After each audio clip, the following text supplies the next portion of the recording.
हम किसी इंसान को हमारा मैला या गंदगी ढोते हुए सीवर में उतरते हुए देखते हैं तो क्या सोचते हैं?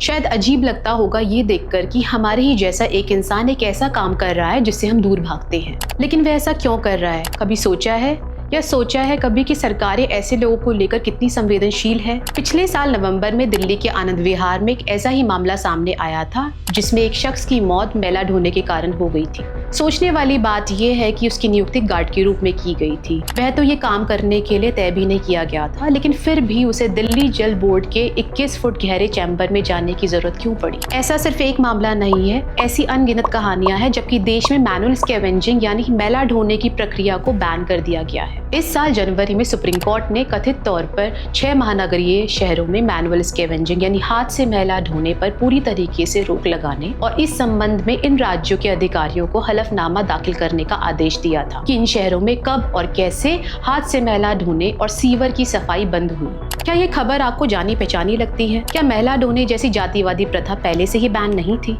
जानना दिलचस्प होगा कि सामाजिक आर्थिक उत्पीड़न की इस प्रथा पर रोक लगाने में पूरे 46 साल लगे थे। आधिकारिक तौर पर मैनुअल स्कैवेंजर्स की एम्प्लॉयमेंट और निषेध अधिनियम 1993 के तहत हाथ से मैला ढोने की इस प्रथा पर रोक लगा दी गई थी। साल 2013 में वर्कर्स को न्याय दिलाने के लिए मैनुअल स्कैवेंजर के एम्प्लॉयमेंट और निषेध और उसके पुनर्वास अधिनियम 2013 पारित किया गया। इस अधिनियम के तहत जरूरी सुरक्षात्मक गियर के बिना सीवर या सेप्टिक टैंक की सफाई के लिए किसी व्यक्ति को नियुक्त करना गैर कानूनी माना गया। पिछले साल जुलाई में सामाजिक न्याय और आधिकारिकता मंत्रालय के यूनियन मिनिस्टर का राज्यसभा में कहना था कि पिछले 5 सालों में हाथ से मैला ढोने की कोई रिपोर्ट दर्ज नहीं की गई है। हालांकि जाति आधारित अत्याचार की यह प्रथा आज भी हमारे देश की रीढ़ बनी हुई है, न केवल ग्रामीण क्षेत्रों में बल्कि तेजी से बढ़ते महानगरीय शहरों में भी। साल 2024 में दिल्ली में सफाई कार्य, हाथ से मैला ढोने और सीवर की सफाई की वजह से होने वाली मौतों में वृद्धि देखी गई। पिछले साल दिसंबर 2024 में दलित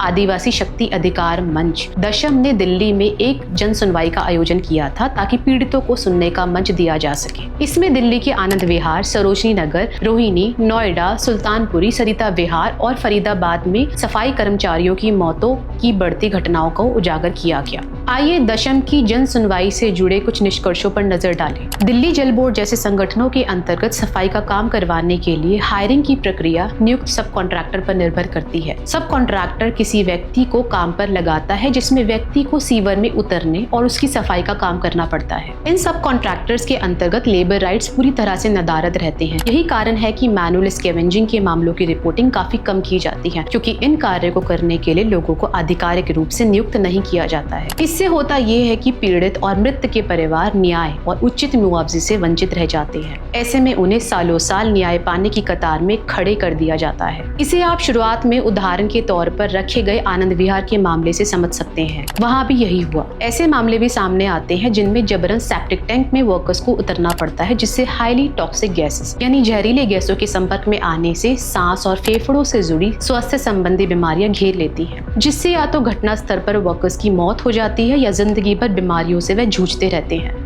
इस साल जनवरी में NHRC national human rights commission of India ने एक ओपन हाउस डिस्कशन का आयोजन किया था, जिसमें प्रतिष्ठित अतिथियों ने मैनुअल स्कैवेंजिंग से जुड़े इनोवेटिव सॉल्यूशंस पर चर्चा की थी, जिसमें अंतर्राष्ट्रीय श्रम से जुड़े संगठन तो शामिल थे, पर ताजुब की बात है कि कोई श्रमिक शामिल नहीं था। पर वहीं दसम और तमाम सफाई कर्मचारियों से जुड़े जमीनी स्तर के संगठन पीड़ित और उनके परिवार को एकजुट कर डेटा इकट्ठा करने, तथ्यों की जाँच करने, मैनुअल स्कैवेंजर्स के अधिकारों की वकालत करने और न्याय की मांग करने के लिए कड़ी मेहनत कर रहे हैं। हालांकि ये काम सरकार और राज्य के अधिकारियों का होना चाहिए, जिनसे सुप्रीम कोर्ट द्वारा हलफनामे की मांग की जाती है। यह साफ है कि बदलाव के लिए सबसे बड़ी बाधा किस स्तर पर दिखाई दे रही है। राज्य अधिकारियों के लिए इस तरह के न्यायालय के आदेश अतीत में अक्सर होते रहे हैं और संभावना है कि भविष्य में भी ऐसा ही होगा। आधुनिक भारतीय समाज को हमारे प्राचीन इतिहास की सुप्रीमेसी के बारे में बात करना अधिक पसंद है। गर्व से कहा जाता है कि सिंधु घाटी सभ्यता की सैनिटेशन व्यवस्थाएं बेहद सुव्यवस्थित